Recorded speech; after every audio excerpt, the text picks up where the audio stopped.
Well, what is going on, everyone? Welcome back to Kitchen Table TCG. My name is Louie. I hope you're having yourself a fantastic day. Today we get to share a very, very cool collection of Magic the Gathering that we are purchasing. We love buying collections. You can reach out to me at KitchenTableTCG@gmail.com if you have a collection to sell. It is very, very fun to do so. We buy Pokemon, we buy Magic. It is an awesome opportunity to share some old cards, and I thought you guys would all respect this super old 400 count deck box that has seen the days of vintage Magic, playing on playgrounds and fun, and back in the day when cards didn't necessarily have value. Today, though, they do have value. We have some very, very, very cool cards to talk about and to share. We'll start right off telling you a little bit about the story. It's interesting. I've heard this from a couple people now. This is actually a local seller who is selling some cards for some older Magic the Gathering players who are exiting the hobby now and are finally selling their cards. A couple of people have been talking to me about this happening in other areas, and here it is happening in our area. So this is a guy who's basically selling Magic cards for his friend who used to play way back in the ABU days. Here is the best, in my opinion, probably the second best card in this stack. We'll talk about the best card in a minute.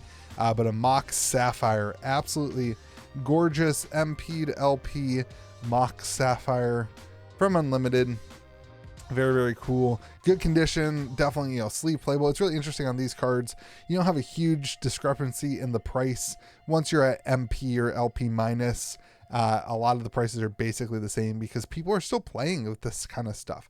There are people who are playing old school. I'm not sure they're using these old Ultra Pro sleeves. I haven't seen these in so long.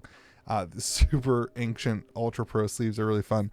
But it's really interesting to see there's a demographic of Magic players who are exiting the hobby. Actually, I think there's multiple. Unlimited Volcanics is kind of got out of order. But exiting the hobby, and a lot of those people don't they don't have time to sell their cards. They're actually using some other people to sell cards and to move stuff around. It's something that I've noticed happening in other areas. And it's very interesting to see a lot of cards come into the market. And hopefully we'll see a lot of these cards go back out into the world and be played. Here's another Unlimited. This is the Underground Sea. I love how dark the Volcanic Island is. If you compare that to below here is a revised Volcanic. The Unlimited just really, really sticks out. Very, very cool. Let's get the revised out of the sleeve and just do a comparison between a revised and Unlimited. This revised one is damaged. Check this out. He actually wrote his name in the top corner, his initials. It's a shame because this thing is just beautiful. I mean, other than the pen writing in the top of the corner, just an absolutely beautiful dual land. Unfortunately now damaged, but let's show you the difference between Unlimited and revised. And on the Volcanic Island, it is stark. It is a big difference. If you're ever buying cards or looking at cards, you can tell that this one doesn't have the tap symbol. That's the easiest way to know if you're buying revised or Unlimited. But just when you compare them, how much more vibrant the Unlimited version is, it's very, very cool. So we've got some Volcanics, we've got some Underground Seas, we've got a whole sway of cards from Legends. Here's some land taxes. Crazy cards. We have some Arabian Nights. You got the Alley from Carrero. I don't know if I pronounced that right. Some beta cards. Here's a Hypnotic Scepter and Black Knight. The Tanos Coffin. Beautiful. Dude, the artwork is so cool. Christopher Rush, iconic Magic the Gathering artist. Now, some of these do have some wear. You remember they were played with, but really pretty good condition cards for the age of not playing with sleeves and playing on the playground and just hanging out. A whole stack of power artifacts, which has now become quite the CEDH staple card that has seen an extremely amount of play increase. A Mishra's Workshop. This is like probably the 6th or 7th Mishra's Workshop we've had come through. Really, really good condition. Beautiful card. This one in a lot of the cards, it's interesting. He must have at some point understood the value of cards and stuff because he started putting things in perfect fits, and a lot of these cards ended up in perfect fits. Here's the Mishra's Workshop. Really, really good condition. You often see these cards really, really beat up because again, they were just played with on the playground before cards had any value, before they were worth anything. the Su Chi, some Mishra's Factories, which are actually one of the interesting cards going down in value recently. And here's a Candelabra. Pay X to untap X separate lands. Pretty crazy card. Broken Magic, man. These old cards, absolutely bonkers broken. This one's some play, some wear, but just an iconic, beautiful, beautiful card. Then you got the Transmute Artifact, another power artifact. Again, a lot of these cards are interesting because with the recent popularity in CEDH and high-powered Magic, you're seeing a lot of these cards jump up in price and be very, very sought after. We'll get to it. We'll get to everybody. We'll get to the little ending of the video to talk about the Alpha Tundra there. Sylvan Library, original print, still very, very cool. I know they've reprinted this thing a million times, but the Legends print Sylvan Library, just in really decent condition. LP, really, really cool. There's actually 2 of these in the collection. I had a buddy pick one up already.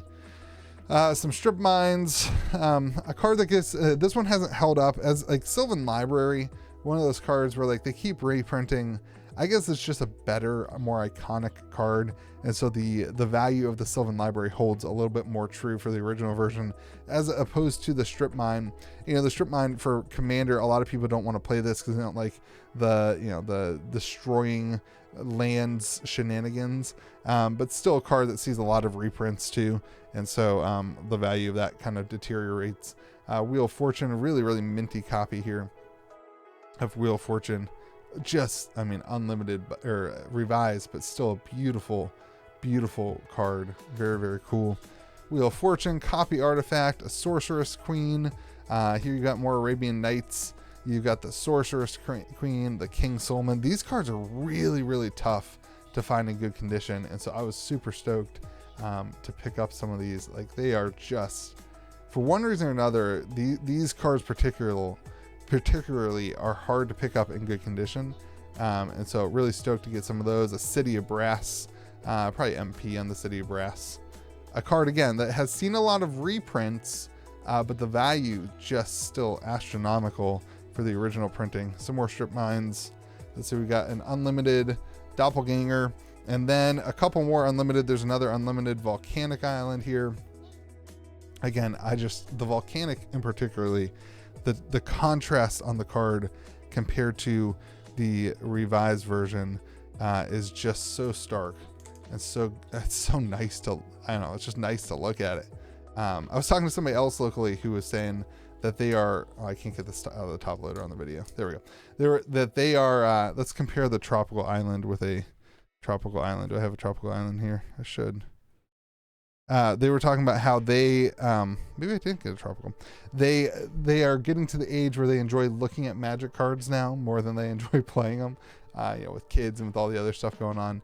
And it's just kind of, it is, when you see stuff like this, it's just fun just to look at them and have some fun.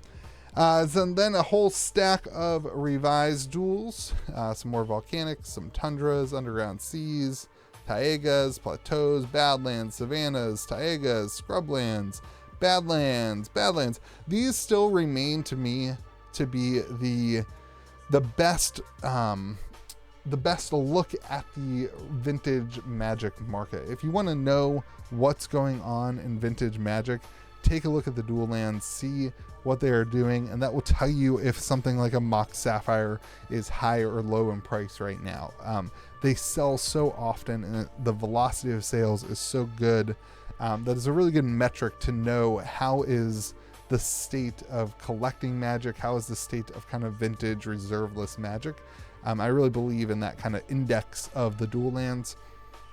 Now, I've noticed a lot of people want to buy a set of all 10 dual lands. That happens quite often. Whenever I post a video, people reach out and say, hey, Louis, you want to sell me a set of all the 10 dual lands? That happens a lot because people want one of each of these for their commander decks. I do know a lot of people proxy these, and they kind of make the justification if they own a card, they feel like they can proxy it. I'm not here to tell you whether or not you can proxy cards or not, but that just seems to be one of the things that a lot of people do. So it's an interesting tidbit in somebody who buys and sells a lot of these cards. What happens there? So that's all the unlimited, the revised, the whatever stuff. Here is, in my opinion, one of the biggest cards I have ever purchased. Alpha Tundra in an absolutely beautiful. Now there's only 1,000 printed Alpha rares, the Tundra being one of those. Absolutely minty, just a little bit of whitening on the top there. Absolutely beautiful Alpha Tundra. And now these are really, really hard to figure out values on, to do comps, because they just sell so rarely. But an absolutely beautiful condition Alpha Tundra. Really, really cool card. Very, very iconic. Obviously, you got Alpha, and then you got the Power 9, and then then you get into the dual lands, and man, it's just an iconic card. Now it's no Volcanic Island or something like, but it's still just super, super cool, and really cool. I don't know that I've ever really gotten to hold an Alpha dual land, so it's really cool to have. I think maybe I moved one that was pretty beat up, but seeing this in this nice of condition, it just doesn't happen very often. It's absolutely pristine. Makes you wonder what happened with this card. Like, did it just get opened and then forgotten about? And I don't know the whole story. I wish I could tell you it, but it is just a beautiful, beautiful Alpha Tundra. So a card like this, I think the play is probably to get it graded, looking on comps and that kind of thing. If this gets like an 8, that kind of grade, the value is just astronomically more than what a raw version is currently listed as. So kind of interesting to see that kind of stuff at this level. I think a lot of people are collecting, and not necessarily slotting this kind of thing in a deck, obviously, as opposed to, some people might, scratch to put an unlimited one to have the better art, but this is just a true collector piece at this point. In my opinion. I'm sure somebody in the comment section will be like, oh, we play with Alpha all the time. Well, I don't think you're the average person anymore. And very, very cool to see an Alpha dual land come through in West Virginia. Absolutely crazy. So let me know what you think about the collection and the cards. I just like sharing with you guys the cool stuff that comes in. It is an honor to get to hold cards and buy cards and sell cards. I like to share with you when cool stuff comes through. I thought this collection was pretty cool. And it's interesting to see, again, somebody who is basically selling these cards for somebody else as this generation gets older and busier and different things going on. And it's fun to be part of the next generation that's buying cards and hanging out. So again, if you ever want to sell your cards, reach out to me at KitchenTableTCG@gmail.com. Let me know in the comment section what you think about videos like this and this collection. Have yourself a great day. Be kind to the people around you. We'll see you again next video.